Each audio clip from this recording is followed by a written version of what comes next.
Good morning, ladies and gentlemen. Once again, I am Victor Michael Vincent Jr. I am the reentry expert. And first, let me start this morning by saying, man, I love you. If you haven't heard that in a while, you're hearing it from me today.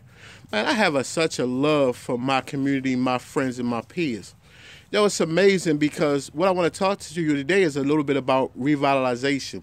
And I don't necessarily want to talk about revitalization. What I like to talk about is it's amazing how people can come into certain communities, pump some money into it and some resources into it, build it up, and turn it into something special. That community was always special. However, we let it fall to the wayside. If you stay on my page, you've seen a lot of posts about how the government made and created ghettos. And I like to talk about that for a minute because it's up to us as individuals to make our neighborhoods better. And how do we do that? The first part of doing that is to understand our self-worth and our value. For a long time, people told you or may have told you you're not valuable. I remember people telling me all the time, like, man, you ain't gonna never grow up to be nothing. You're never gonna amount to anything. Man, look at you, running around beady head, no shoes on, you won't go to school. Man, this is stuff that people said to me in my face. But it's funny because somebody saw something in me that they couldn't see. So, you know, you have a God out here, man, that sees something in you that most people can't see. When you look at the story of dudes in the Bible, like Moses, Abraham, Saul, David, Abraham, Mary, you see a story of people who were just ordinary people. A lot of them weren't even good people.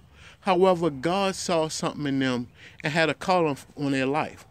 So what I like to talk about today is how do we, as human beings, and this is especially for my dudes up north in the inner city, struggling with what they have or not realizing the value of what they have.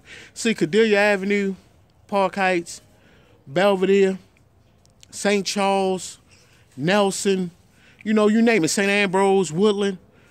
That's a lot of value in those neighborhoods. However, we've been tricked to believe that there aren't.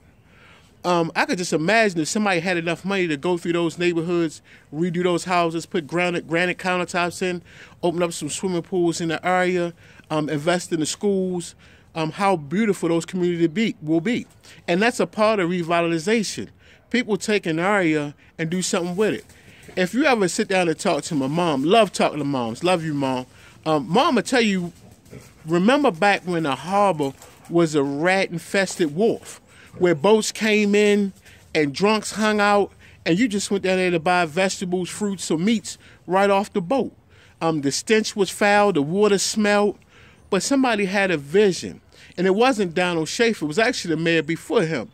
But they took that vision and they brought it to fruition to make the harbor a tourist spot that it is today.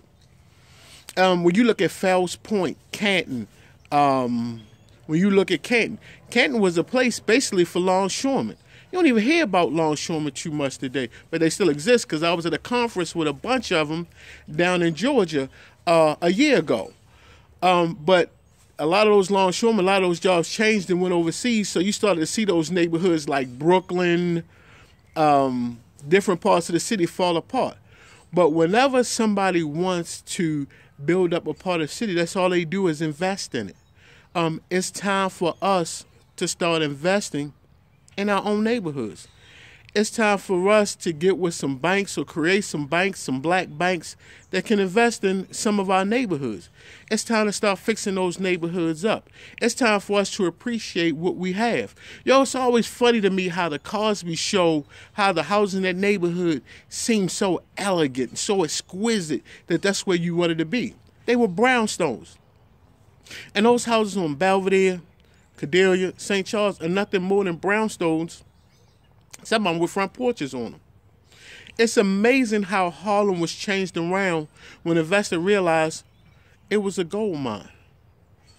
Ladies and gentlemen, once again, I just want to tell you, it's time to invest in yourself.